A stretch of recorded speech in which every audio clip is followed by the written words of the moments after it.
Chennai December 27, 2024. Engineering மாணவி பலாத்கார வழக்கில் கைதானவர் பற்றி திடுக்கிடும் தகவல்கள். பெண்களை சீரழிப்பதை வீடியோ எடுத்து மிரட்டிய கொடூரம். சென்னை டிசம்பர் 27. சென்னை அண்ணா பல்கலைக்கழக வளாகத்தில் என்ஜினியரிங் மாணவி பாலியல் பலாத்காரம் செய்யப்பட்ட வழக்கில் கைதானவர் பற்றி திடுக்கிடும் தகவல் வெளியாகி உள்ளது. 3 பெண்களுடன் உல்லாச வாழ்க்கை நடத்திய அவர் பெண்களை சீரழிப்பதை வீடியோ எடுத்து மிரட்டி வந்துள்ளார். பிரியாணி கடைக்காரர் கைது. சென்னை அண்ணா பல்கலைக்கழக வளாகத்தில் அங்கு படித்த என்ஜினியரிங் மாணவி ஒருவர் பாலியல் வன்கொடுமை செய்யப்பட்ட சம்பவம் தமிழகம் முழுவதும் பெரும் பரபரப்பை ஏற்படுத்தி உள்ளது. அதிர்ச்சியை ஏற்படுத்தியுள்ள இந்த கொடூர சம்பவம் குறித்து கோட்டூர்புரம் போலீசார் 8 சட்ட பிரிவின் கீழ் வழக்கு பதிவு செய்துள்ளனர். போலீஸ் கமிஷனர் அருண் உத்தரவின் பேரில் கூடுதல் கமிஷனர் டாக்டர் கண்ணனின் நேரடி மேற்பார்வையில் போலீசார் அதிரடி நடவடிக்கை எடுத்து கொடூரமான குற்றவாளி ஞானசேகரன் வயது 37 என்பவரை கைது செய்தனர். ஞானசேகரன் சென்னை கோட்டூர்புரத்தை சேர்ந்தவர். அவர் கோட்டூர்புரத்திலும் அடையாறிலும் பிளாட்பாரத்தில் பிரியாணி கடை நடத்தி வந்தார். இவர் மீது 14 திருட்டு வழக்குகள் நிலுவையில் உள்ளன. 2011ஆம் ஆண்டு பாலியல் வழக்கு ஒன்றிலும் 2014ஆம் ஆண்டு திருட்டு வழக்கு ஒன்றிலும் ஞானசேகரன் சிறைக்கு சென்று வந்துள்ளார். போலீசார் விசாரணையில் ஞானசேகரன் பற்றி பல்வேறு திடுக்கிடும் தகவல்கள் வெளியாகி உள்ளன. 3 பெண்களுடன் உல்லாச வாழ்க்கை.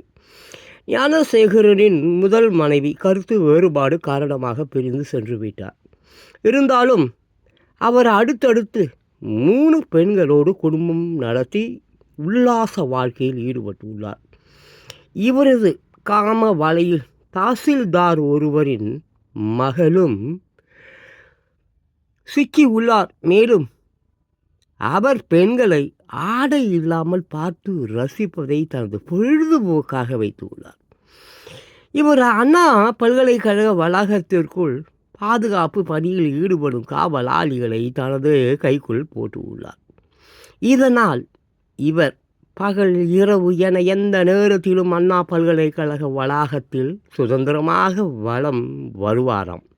காவலாளிகள் இவரை கண்டுகொள்வது இல்லையாம். இதனை பயன்படுத்தி தனது காம விளையாட்டுகளை நடத்தி உள்ளார்.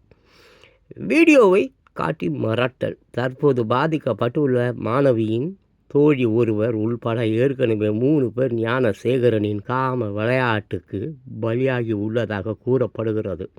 ஆனால் அவர்கள் யாரும் போலீசில் புகார் கொடுக்க முன் வரவில்லை.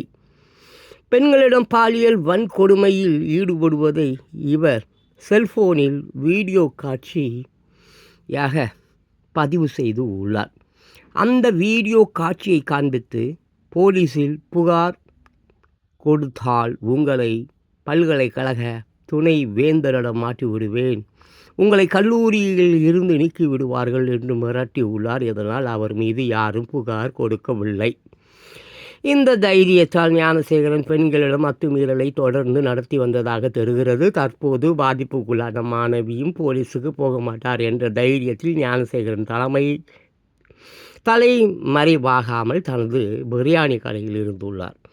மாணவியின் துணிச்சல். ஆனால் தற்போது பாதிக்கப்பட்ட மாணவி ஞானசேகரனின் செக்ஸ் விளையாட்டுக்கு முற்றுப்புள்ளி வைக்கும் வகையில் துணிச்சலாக போலீசில் புகார் கொடுத்து உள்ளார். மாணவியிடம் அத்துமீறிய வீடியோ காட்சிகள் ஞானசேகரனின் செல்போனில் பதிவாகி உள்ளது. அந்த காட்சிகளை போலீசார் இந்த வழக்கிற்கு ஆதாரமாக சேகரித்து உள்ளனர். சம்பவம் நடந்த தினத்தன்று ஞானசேகரன் அண்ணா பல்கலைக்கழகத்திற்குள் சென்றது அங்குள்ள கண்காணிப்பு கேமராவில் பதிவாகி உள்ளது. அந்த கண்காணிப்பு கேமரா காட்சியையும் வழக்கிற்கு ஆதாரமாக போலீசார் எடுத்து உள்ளனர். மேலும் சம்பவம் நடந்தபோது மாணவியுடன் உட்கார்ந்திருந்த அவரது காதலனை ஞானசேகரன் மிரட்டி அடித்துள்ளார். பயந்து போன அவர் மாணவியை தனியாக தவிக்க விட்டு அங்கிருந்து சென்று உள்ளார். அவரது வாக்குமூலமும் போலீசாரால் பதிவு செய்யப்பட்டு உள்ளது. குற்றப்பத்திரிகை. இந்த வழக்கில் வெகு விரைவில் ஞானசேகரன் மீது குற்றப்பத்திரிகை தாக்கல் செய்து அவருக்கு அதிகபட்ச தண்டனையை வாங்கி தருவதற்காக போலீசார் அதிரடி நடவடிக்கையில் இறங்கி உள்ளனர். அதற்காக தனி போலீஸ் படை ஒன்று தீவிரமாக செயலில் இறங்கி உள்ளது. முன்னதாக கைதான ஞானசேகரன் சேதாப்பேட்டை கோர்ட்டில் ஆஜர்படுத்தப்பட்டார். அவரை 15 நாட்கள் நீதிமன்ற காவலில் சிறையில் அடைக்க கோர்ட் உத்தரவிட்டு உள்ளது. வருகிற ஜனவரி 8ஆம் தேதி வரை அவருக்கு நீதிமன்ற காவல் விதிக்கப்பட்டு உள்ளது. மாணவி பாலியல் வன்கொடுமை செய்யப்பட்ட போது ஞானசேகரன் அணிந்திருந்த நீல நிற டிஷர்ட் இந்த வழக்கில் ஒரு முக்கிய ஆதாரமாக சேகரிக்கப்பட்டுள்ளது. அதனை ஞானசேகரன் வீட்டில் இருந்து போலீசார் கைப்பற்றி உள்ளனர். குறிப்பிட்ட அந்த டிஷர்ட்டை தான் சம்பவம் நடந்தபோது ஞானசேகரன் அணிந்திருந்தார் என்று பாதிக்கப்பட்ட மாணவியும் போலீசாரிடம் அடையாளம் காட்டி உள்ளார். ஞானசேகரனின் செல்போனில் இருந்து ஏற்கனவே அவரால் சீரழிக்கப்பட்ட பல்வேறு பெண்களின் ஆபாச படங்களும் போலீசாரால் கைப்பற்றப்பட்டு உள்ளது. தொடர்ந்து போலீசார் நடத்தும் விசாரணையில் ஞானசேகரன் பற்றிய பல்வேறு திடுக்கிடும் தகவல்கள் வெளிவந்த வண்ணம் உள்ளன. தவறி விழுந்து காயம். ஞானசேகரன் போலீஸ் விசாரணையில் இருந்தபோது கழிவறையில் தவறி விழுந்துள்ளார். இதில் அவரது இடதுகாலிலும் கையிலும் முறிவு ஏற்பட்டு உள்ளது. இதற்காக அவர் ராயப்பேட்டை அரசு ஆஸ்பத்திரியில் சேர்க்கப்பட்டார். அங்கு அவருக்கு சிகிச்சை அளித்த டாக்டர்கள் ஞானசேகரனின் காலிலும் கையிலும் மாவு கட்டு போட்டு உள்ளனர். தற்போது ஞானசேகரன் ஸ்டான்லி அரசு ஆஸ்பத்திரியில் சிகிச்சைக்காக சேர்க்கப்பட்டு உள்ளார். அவருக்கு போலீஸ் பாதுகாப்புடன் சிகிச்சை அளிக்கப்பட்டு வருகிறது. ஞானசேகரன் தவறி விழுந்ததில் கால் மற்றும் கையில் ஏற்பட்ட காயத்துக்காக மாவு கட்டு போட்ட நிலையில் இருக்கும் காட்சி.